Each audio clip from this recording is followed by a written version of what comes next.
Food has always been more than something we eat. It's memory, it's survival, it's the quiet way we take care of ourselves and the people we love.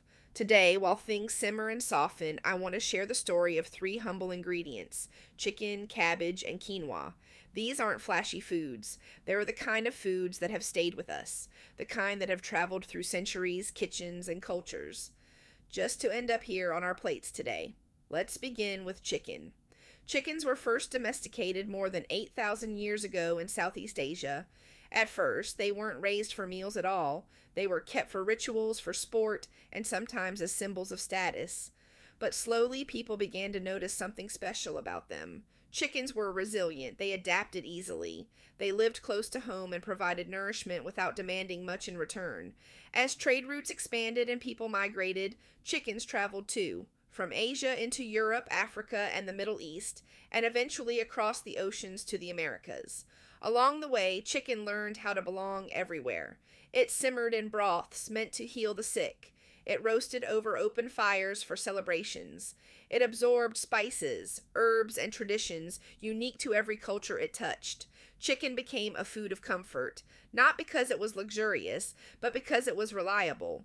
A protein that could stretch to feed a family, a meal that showed up during ordinary days and meaningful ones alike. And then there's cabbage. Cabbage has been feeding people for over 4,000 years, and it has always been quietly dependable. It grew well when other crops struggled. It stored beautifully through long winters. It asked for patience, and rewarded it generously. Ancient Greeks and Romans believed cabbage was medicinal. They used it to treat illness, improve digestion, and strengthen the body. But beyond medicine, cabbage became a food of survival. As people moved across continents, cabbage moved with them.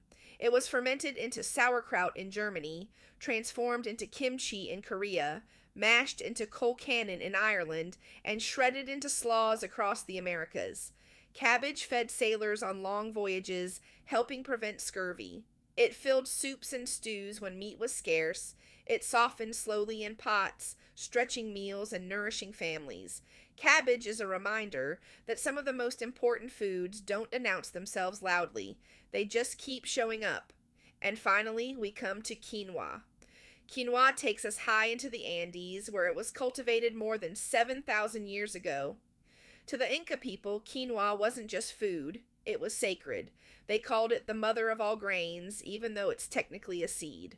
Quinoa thrived where little else could: high altitudes, thin air, poor soil, cold nights. It provided complete protein and essential nutrients to communities living in extreme conditions. But when European colonizers arrived, quinoa was pushed aside in favor of wheat and barley. For centuries, it was nearly forgotten outside of indigenous communities who continued to honor it.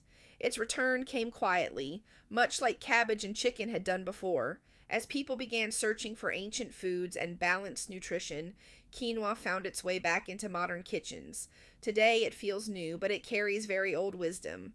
When we bring chicken, cabbage, and quinoa together, we're not just making a meal. We're weaving together stories of endurance, adaptability, and care. Chicken reminds us how to adapt. Cabbage teaches us how to endure. Quinoa invites us to remember what was almost lost. Together, they create a dish that feels grounding, familiar, but meaningful. A meal that could belong to many places and many times. And maybe that's why cooking like this feels so comforting. Because when we prepare simple, honest food, we're participating in a tradition much bigger than ourselves. One built on nourishment, patience, and love. Because food has never just been about eating. It's about gathering, it's about caring, it's about passing warmth from one generation to the next, one quiet meal at a time.